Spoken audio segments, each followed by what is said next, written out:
அனைவருக்கும் வணக்கம். உலக மக்கள் நலமுடன் வாழ எல்லாம் வல்ல இறைவனை பிரார்த்திக்கின்றேன். நல்ல ஒரு அற்புதமான வாய்ப்பு மக்களுக்கு தேடி வருது. என்னென்னு பார்த்தீங்கன்னா, சனிக்கிழமை வந்து சனி பிரதோஷம் வருது. இப்போ வர சனிக்கிழமை சனி பிரதோஷம் ப்ளஸ் ஆவணி 1ஆம் நாள். ஆவணி 1ஆம் நாள் சனி பிரதோஷம் வருது. இந்த சனி பிரதோஷத்தில் நட்சத்திரம் வந்து பார்த்திங்கன்னா உத்திராட நட்சத்திரத்தில் வருது. ஆத்மக்காரருடைய நட்சத்திரத்தில் சனி பிரதோஷம் வருது. சிவனுடைய மிக சிறப்பான ஒரு விஷயம். சிவன் வந்து சூரியனுடைய நட்சத்திரத்தில் நம்ம தரிசனம் செய்கிறது மிக சிறப்பாக இருக்கும்.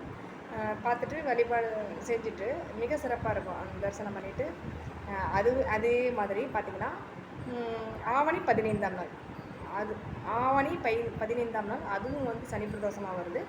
அந்த சனி பிரதோஷத்தில் பார்த்திங்கன்னா சனிக்கிழமை ப்ளஸ் சனியோடைய நட்சத்திரம் பூச நட்சத்திரத்தில் வருது.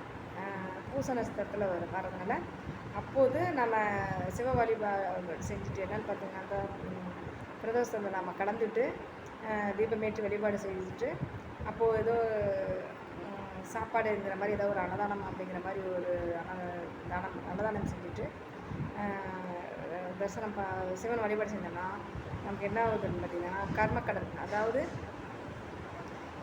கர்மக்கடன் வந்து நீங்கள் நற்கர்மம் செயல்படும். அந்த நம்ம இது பண்ணோம்னா நற்கர்மா செயல்பட ஆரம்பிக்கும்.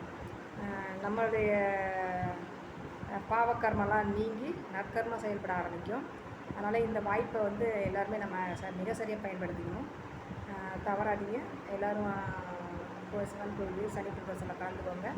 அதுவும் முக்கியமாக ஆவணி 15ஆம் நாள் சனிக்கிழமை சனியோட நட்சத்திரம் சனி பிரதோஷம். அந்த நாள் அவசியம் வந்து எல்லோரும் கலந்துக்கிட்டு நான் சொன்ன மாதிரி தீபமேற்று வழிபாடு செஞ்சுட்டு அதுக்கப்புறம் பார்த்திங்கன்னா ஒரு சாப்பாடு அன்னதானம் செஞ்சுட்டு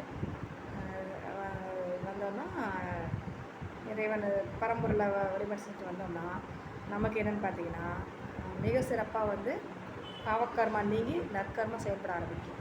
நன்றி.